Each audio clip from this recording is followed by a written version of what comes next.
Pour profiter pleinement de cet épisode, nous vous conseillons d'écouter les précédents. Bonne écoute!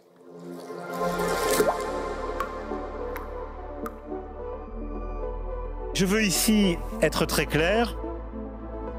La France sera au rendez-vous de ses engagements. C'est pourquoi la France soutient l'interdiction de toute exploitation des grands fonds marins. J'assume cette position et la porterai dans les enceintes internationales. Là, on est le 7 novembre 2022 à la COP27 sur le climat en Égypte. Et pour la première fois, la France exprime clairement sa position non à l'exploitation des fonds marins. Et cette prise de parole arrive à un moment bien précis, au moment où, à l'Autorité internationale des fonds marins, l'AIFM, les discussions autour d'un code minier s'accélèrent. Cette exploitation pourrait commencer d'ici 2025. Et une question cruciale qui concerne notre présent et l'avenir même de la planète. Exploiter ou préserver les fonds marins. Et justement, dans l'épisode précédent, on s'est quitté au moment où j'appelais le représentant français à l'AIFM, basé à Kingston en Jamaïque, ce même pays où la convention de Montego Bay a été signée. Bienvenue dans Sources diplomatiques, le podcast du ministère de l'Europe et des Affaires étrangères qui vous raconte les coulisses de la diplomatie française et les grands enjeux internationaux. Je m'appelle Diane Jean, vous écoutez la série Qui gouverne l'océan, épisode 3, cette année où tout peut basculer.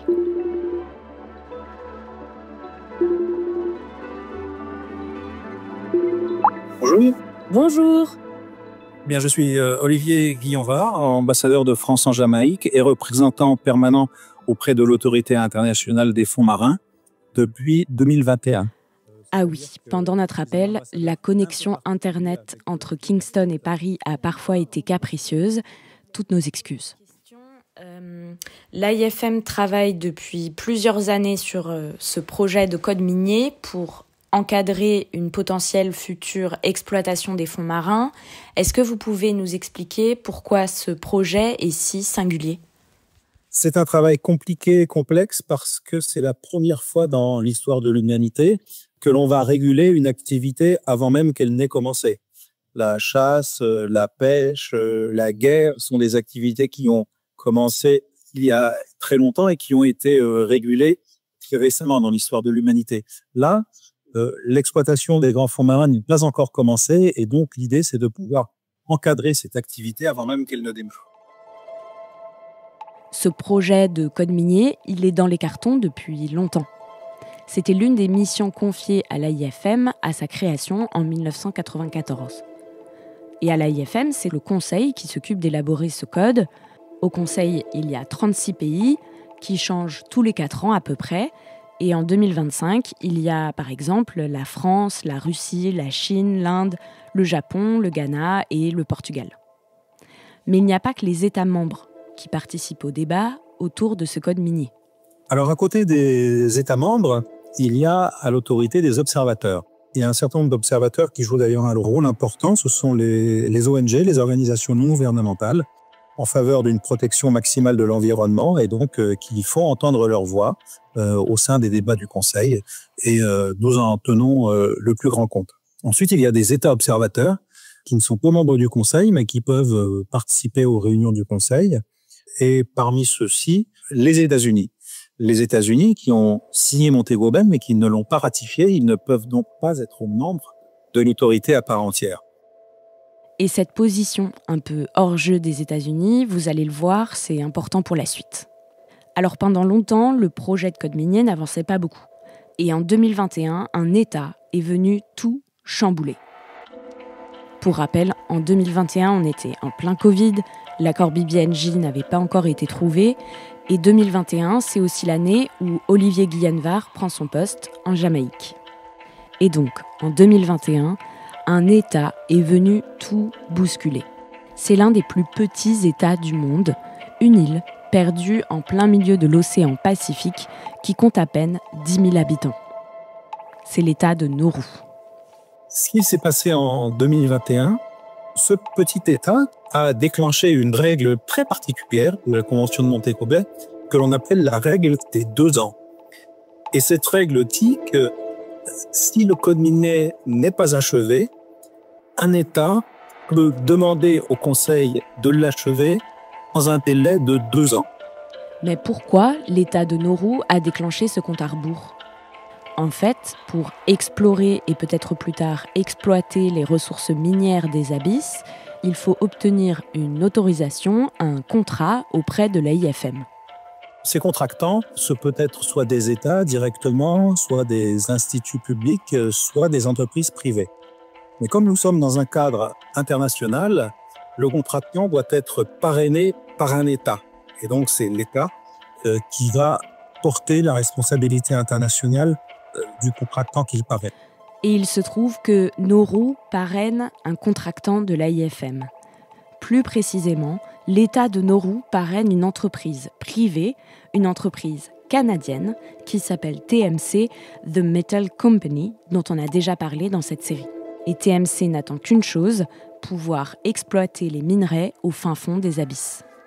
Et donc en 2021, l'État de Nauru, qui parraine l'entreprise TMC, déclenche cette règle des 2 ans. Et le compte à rebours est lancé. Et donc, nous travaillons article par article, paragraphe par paragraphe, phrase par phrase, mot à mot. Et quelles sont les différentes positions des États au sein du Conseil ? Au sein du Conseil, il y a bien évidemment des positions assez différentes. Nous faisons partie de la petite trentaine de pays qui disent qu'il faut une clause de précaution, un moratoire, en disant qu'il nous faut rendre tout le temps nécessaire pour élaborer ce code minier et donc il ne faut pas se précipiter vers une exploitation qui pourrait avoir des dommages irréversibles sur l'environnement. Ensuite, vous avez un grand nombre d'États qui, eux, sont en faveur de l'exploitation. Alors, parmi ces États en faveur de l'exploitation, vous avez des États développés, notamment des États asiatiques. La Chine, l'Inde, le Japon et la Russie. Eux se préparent à se lancer dans une future exploitation. Et puis, vous avez le groupe des États, les États en développement, qui eux aussi sont favorables parce que, comme ces minéraux des grands fonds marins ont été déclarés patrimoine commun de l'humanité, cela signifie que ceux qui pourront, à terme, les exploiter devront partager les bénéfices de cette exploitation avec les États en développement. Donc, on comprend aussi l'intérêt des États en développement pour une future exploitation. Le Conseil de l'AIFM se réunit en 2021, en 2022, en 2023, sauf qu'en 2023, le projet n'est toujours pas terminé. Là, il y avait 2 options sur la table, autoriser temporairement l'exploitation des fonds marins ou obtenir un délai supplémentaire. Et c'est la 2e option qui a été choisie. Alors, le Conseil a adopté 2 décisions qui ont reporté à 2025 la date à laquelle le code minier devrait être achevé. Et c'est donc reparti pour 2 ans. Et nous voilà en 2025. Au mois de mars, le Conseil de l'AIFM tient sa première session de l'année. Tout se déroule comme d'habitude. Mais la veille du dernier jour de la session, coup de théâtre.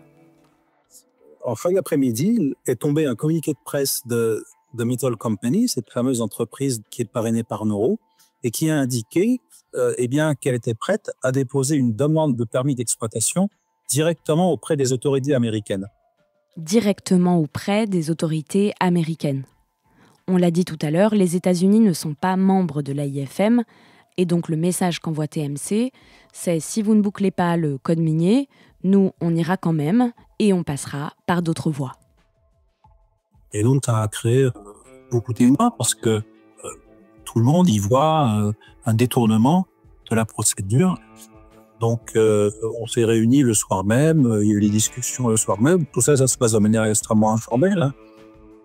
Pour tous les États du Conseil, et notamment pour la France, cette annonce est assez inquiétante puisqu'elle semble donner la perspective de voir une entreprise passer totalement à côté du cadre juridique international agréé pour aller exploiter de manière unilatérale des ressources qui sont déclarées patrimoine commun de l'humanité. Donc, nous attendons une réaction des autorités américaines, mais pour nous, cette annonce est très inquiétante.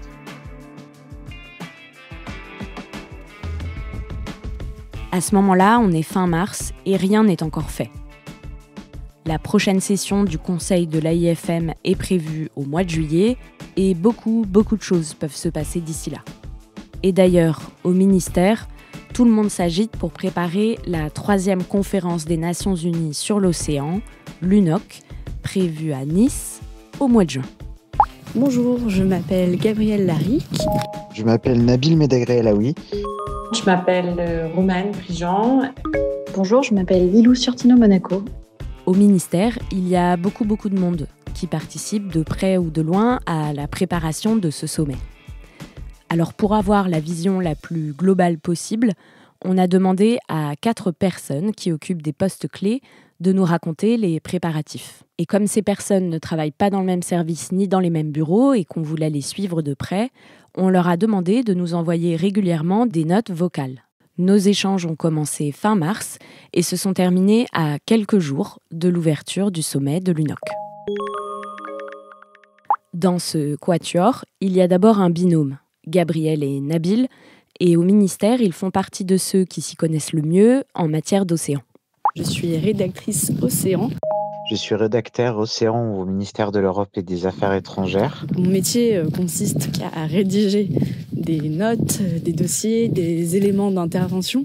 À la fois pour les autorités, pour les ministres, mais aussi pour mes supérieurs hiérarchiques. Afin d'expliquer, de promouvoir ou de défendre l'ambition de la France en matière de protection de l'océan. Il y a donc Gabrielle et Nabil.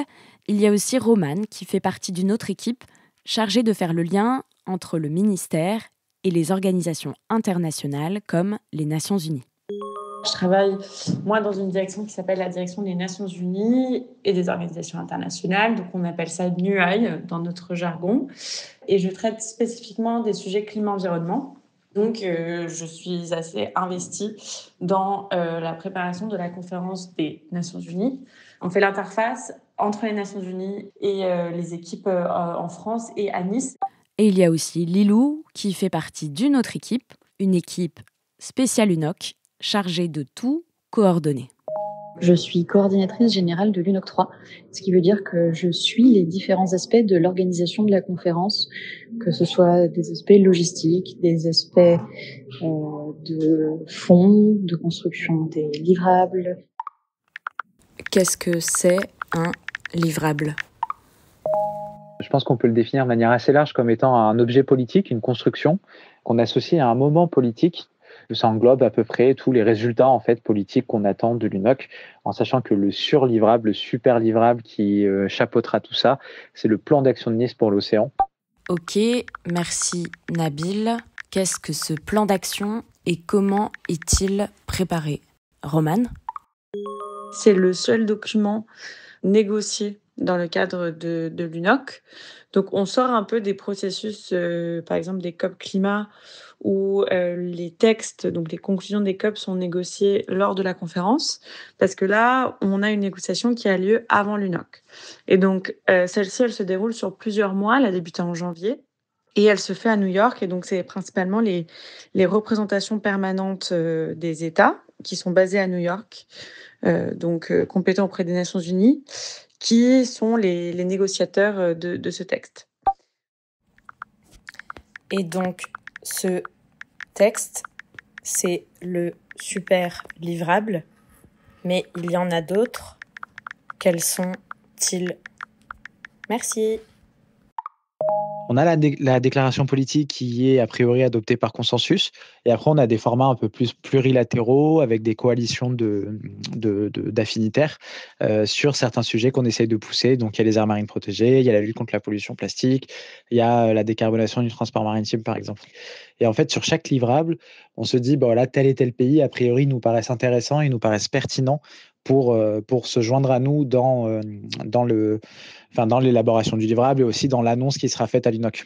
C'est des sujets sur lesquels on avance dans la lignée des 8 priorités qui ont été évoquées par le président de la République lors du sommet SOS Océan à Paris le 31 mars, qui est un peu notre feuille de route pour l'UNOC. 31 mars, au sommet SOS Océan à Paris. Alors je vais vous dire ce qu'on va essayer de faire à Nice. On a 8 objectifs pour moi. Numéro 1, la haute mer. En mars 2023, le traité sur la biodiversité au-delà de la juridiction nationale, dit BBNJ, a été finalisé aux Nations Unies. L'objectif pour Nice, c'est d'avoir au moins les 60 ratifications qui lui permettront d'entrer en vigueur. Au 31 mars 2025, nous sommes à 21 pays qui ont ratifié ce traité. Donc, il y a encore un très gros travail à faire dans les quelques semaines qui viennent. Pourquoi l'accord BBNJ conclu en 2023 n'est toujours pas en vigueur? Pourquoi il n'y a que 21 États qui ont ratifié l'accord? Gabrielle? En effet, la ratification peut sembler fastidieuse alors même que les États ont signé l'accord, tout simplement parce que c'est un engagement politique de signer l'accord qui est souvent pris à haut niveau, mais ensuite tout accord, tout traité doit être ratifié par les assemblées nationales des pays. Et là, selon les pays, selon la majorité, selon les priorités du gouvernement, ça peut prendre du temps. Il y a des pays européens, par exemple, qui ont un processus qui n'est pas réductible. Ils doivent faire des consultations qui vont s'étaler sur plusieurs mois et donc qui vont nécessairement prendre du temps et qui ne tiennent pas le calendrier, par exemple, que nous, on souhaiterait avant l'UNOC.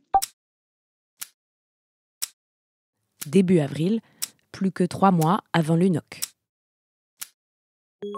J'ai assisté aujourd'hui à une réunion à l'Élysée. Gabrielle était aussi présente. C'est la conseillère du président de la République qui nous a réunis. Donc, nombreux ministères étaient représentés.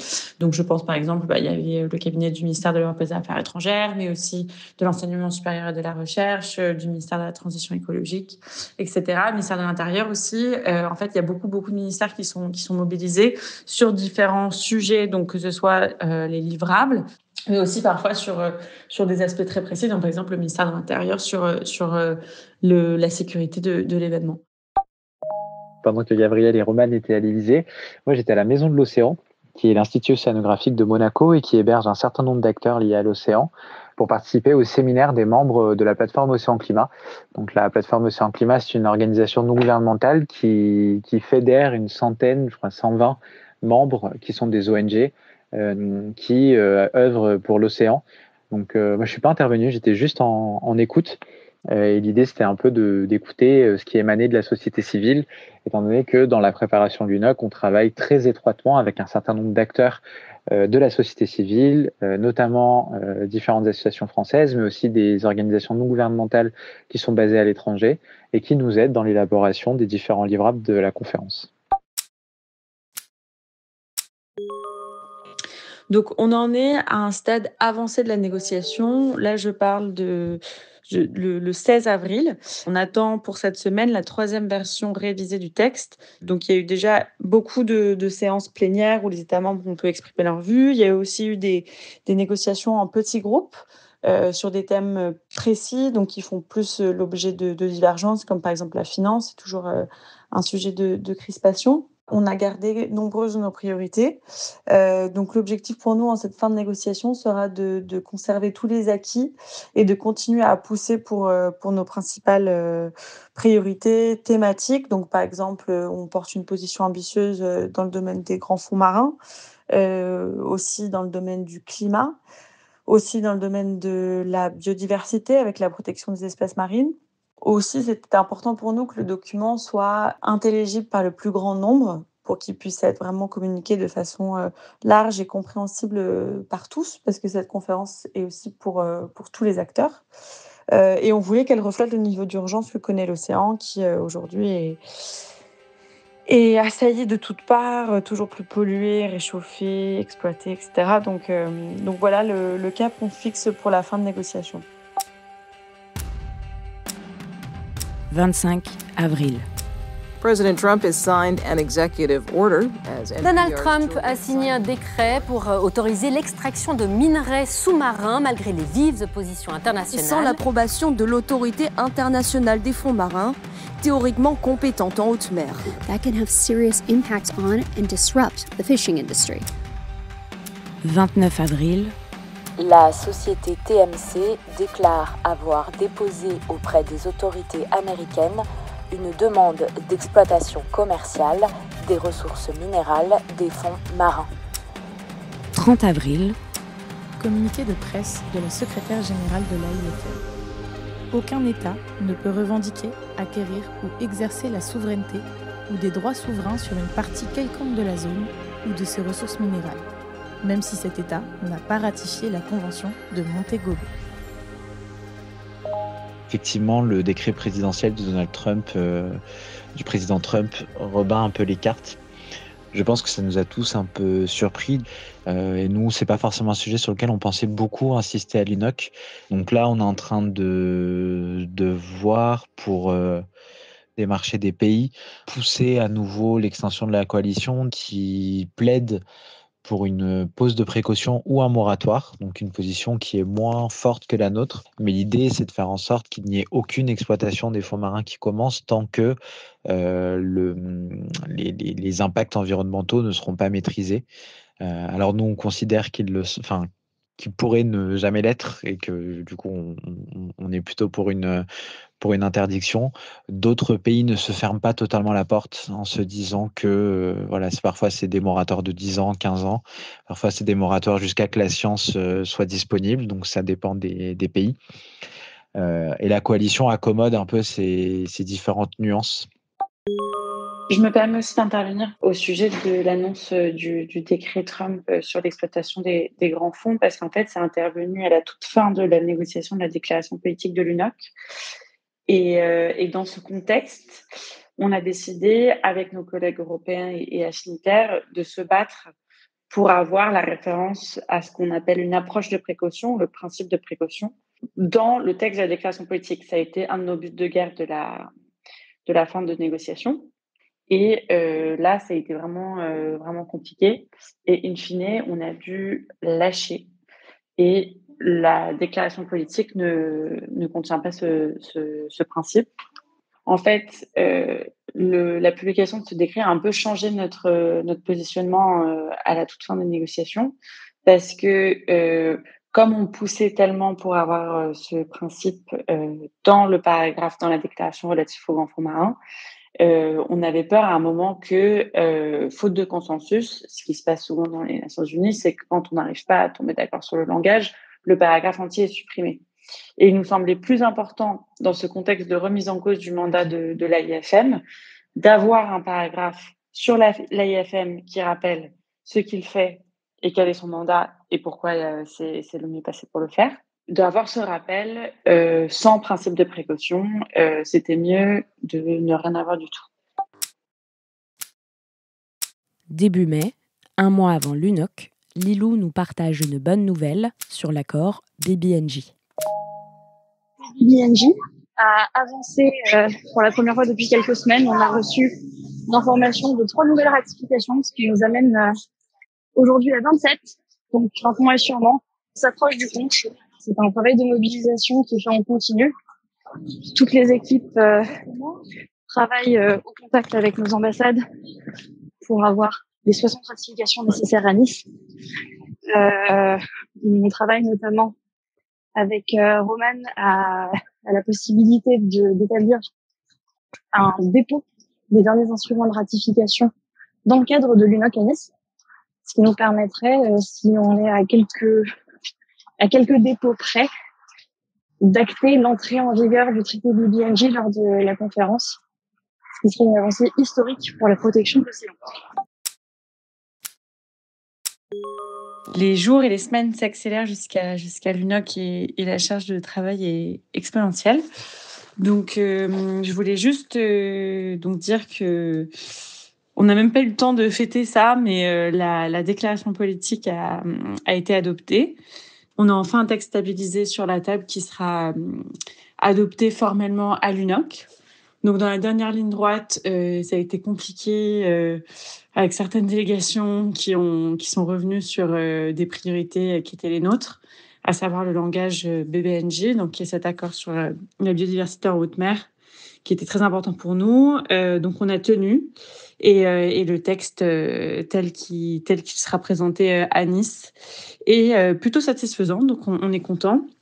On est surtout content parce qu'il y a certaines petites choses inespérées dedans. Donc, je pense notamment à l'IPOS, qui est en fait un acronyme anglais qui fait référence à une plateforme internationale ou intergouvernementale et qui est en fait une sorte de service proposé aux États qui auraient des questions ou des besoins particuliers dans l'élaboration de leur politique publique de préservation de l'océan. Et donc, c'est assez inespéré, assez rare qu'une initiative comme ça se retrouve dans un texte onusien. Donc, on est très contents. La semaine dernière, il s'est passé plein de choses, notamment la mission de reconnaissance des Nations Unies à Nice. C'était la 3e mission de reconnaissance de ce genre pour traiter les derniers points logistiques. On a parlé de l'organisation des side events avec les équipes qui sont compétentes aux Nations Unies. À ce jour, on a 650 événements qui ont été reçus pour la zone bleue. Et la semaine dernière, les Nations Unies ont reçu 440 candidatures pour tenir des événements en dehors de la zone bleue. Donc, ce seront des événements qui vont être labellisés par les Nations Unies et officiellement à leur programme. Ce qui nous enchante parce que ça veut dire qu'on a une réelle mobilisation de la part de l'ensemble de la société civile, des États membres, de tous les acteurs de l'océan qui vont vouloir avoir une place et une œuvre pour parler de ce qui les concerne, ce qui nous concerne tous.